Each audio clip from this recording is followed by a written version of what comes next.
Hello, Namaskar. Welcome you to the SAAR analysis. I am Chaman and here's my take. What if I told you that one of India's most strategic geopolitical move this year isn't about a military agreement, nor it is about a trade deal, it isn't about a diplomacy, it is about restoring a 1000-year-old Shiva Temple. Because every day nearly 22.5 million barrels of oil and around 1000 commercial vehicle passes through Strait of Malacca. Well, the maritime lifeline connecting Indian and the Pacific Ocean, and at the heart of this strategic corridor lies Indonesia, home to world's greatest Hindu temples. Well, this isn't just about archaeology, it is about geopolitics through civilization. Here's what evidence speaks about. During the Prime Minister Narendra Modi's visit to Indonesia, India will formally begin to restore the world's largest temple complex dedicated to Lord Shiva and a UNESCO World Heritage Site.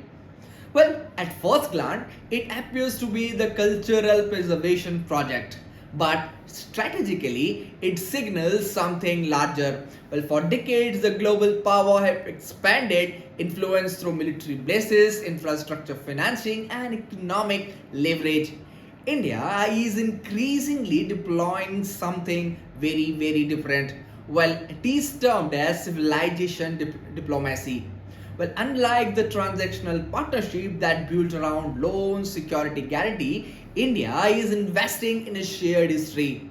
Well, this is not merely an Indonesian monument, it is a reminder long before the modern nation ever existed, ideas, architectures, philosophy, and the trade connected with India and South Asia across Indian Ocean.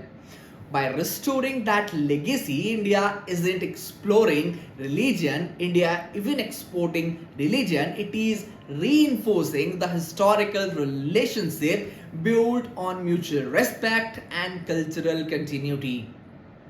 Now the question arises, why is this important? Well, the Indo-Pacific is becoming the defining geopolitical theater of 21st century, and competing is no longer limited to naval deployments or supply chain. It is increasingly about who shapes the trust. Well, Indonesia is South Asia's largest economy and world's fourth population nation and guardian to one of the most strategically significant maritime choke point on earth.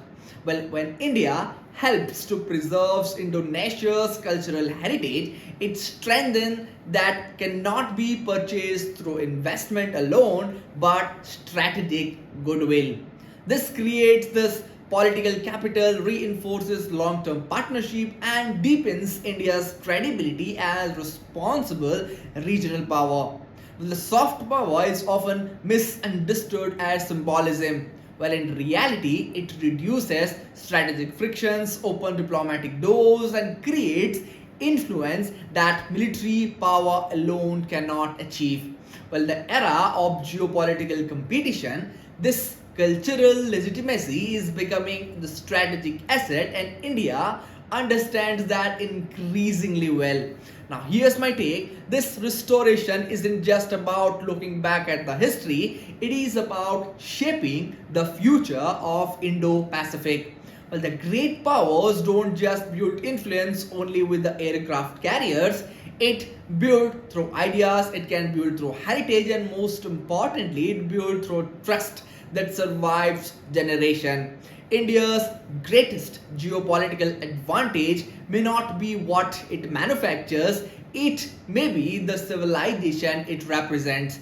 And if New Delhi continues to convert that civilization legacy into strategic partnership, a soft power could become one of the strongest geopolitical instrument in the decades ahead. That's all from today's analysis. I will be back with another episode. Till then, thank you for watching this.